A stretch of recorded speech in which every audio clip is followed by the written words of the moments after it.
Assalamualaikum warahmatullahi wabarakatuh. Perkenalkan, nama saya Pedayanti, NIM 7211411969.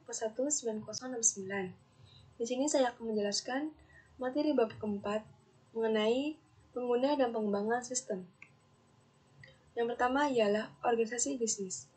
Sistem informasi dikembangkan untuk mendukung keseluruhan organisasi, eksekutif, dan area bisnis.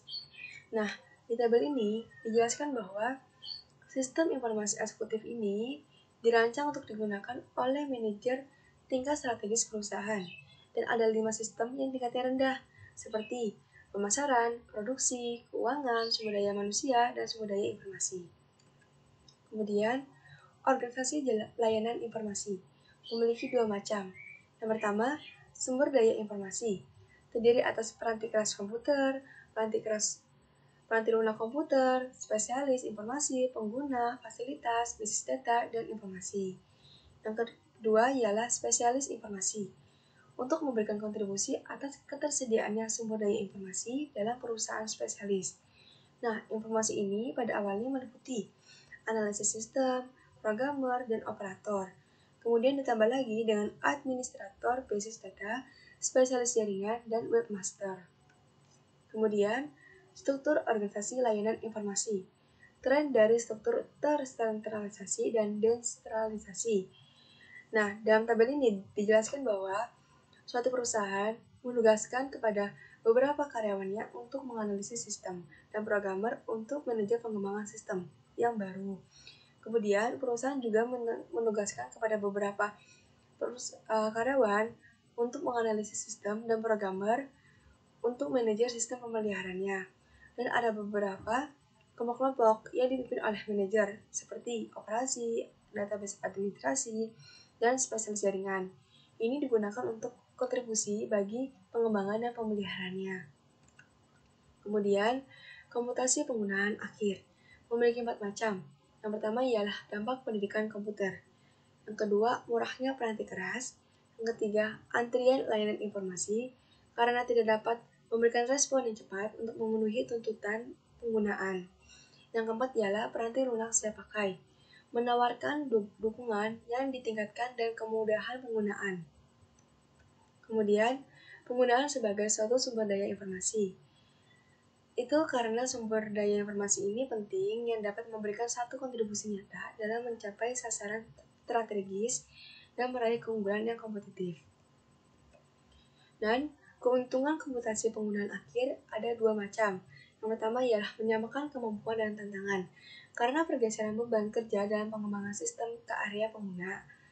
Yang kedua ialah mempersempit jarak komunikasi, karena pengguna memahami area masalah yang lebih baik daripada teknologi komputasi. Jadi, manfaat-manfaat di atas ini dapat menghasilkan pengembangan sistem yang lebih baik daripada yang dihasilkan oleh spesialis informasi. Selanjutnya ialah resiko komputasi penggunaan akhir, meliputi sasaran sistem yang buruk, sistem yang dirancang dan didokumentasikan dengan baik, penggunaan sumber daya informasi yang tidak efisiensi, hilangnya integritas data, hilangnya keamanan, dan hilangnya kendali. Selanjutnya, kriteria pendidikan, pengetahuan, dan keahlian yang tidak dibutuhkan untuk ahli di bidang layanan informasi. Yang pertama ialah pengetahuan pengembangan sistem. Jenis pengetahuan yang memungkinkan seorang memberikan kontribusi dalam upaya-upaya pengembangan sistem, meliputi pengetahuan komputer, pengetahuan informasi, dasar-dasar di bisnis, dan lain sebagainya. Yang kedua ialah keahlian pengembangan sistem. Ada 4 macam, yaitu keahlian berkomunikasi, kemampuan analitis, kreativitas, dan kepemimpinan. Jadi, setiap manusia itu memiliki kemampuan yang berbeda-beda. Kemudian, otomatisasi kantor.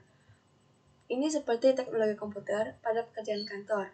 Dan otomatisasi ini awalnya itu pada tahun 1960-an ketika IBM memperkenalkan istilah pengolahan kata untuk menyatakan suatu konsep bahwa kebanyakan aktivitas kantor ini dipusatkan pada pengolahan kata-katanya saja. Kemudian, pergeseran dari pemecahan masalah administratif ke manajerial.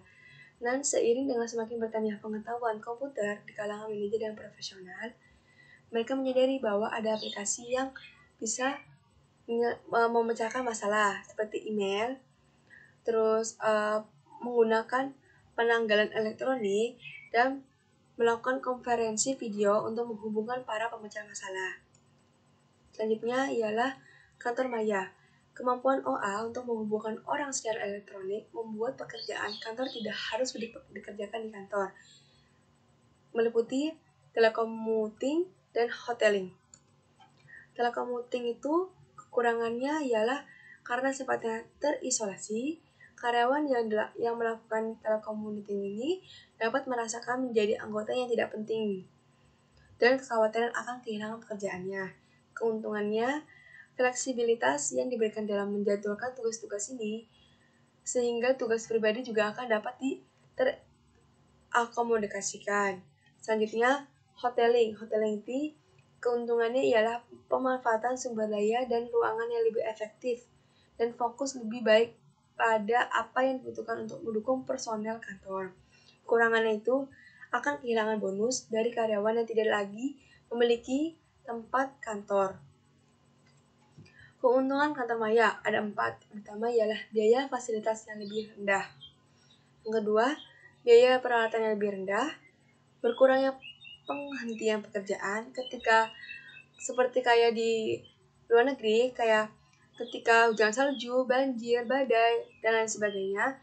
Ketika ada halangan itu tugas-tugasnya itu bisa dikerjakan di rumah, tidak perlu ke kantor. Terus yang keempat ialah kontribusi sosial. Kerugian kantor maya itu kayak moral yang rendah karena tidak adanya umpan balik positif yang berasal dari interaksi tatap muka. Kemudian kekhawatiran akan risikonya keamanan, karena keamanan data dan informasi dapat lebih sulit untuk dikendalikan. Sekian dari informasi saya. Kurang lebihnya mohon maaf. Wassalamualaikum warahmatullahi wabarakatuh.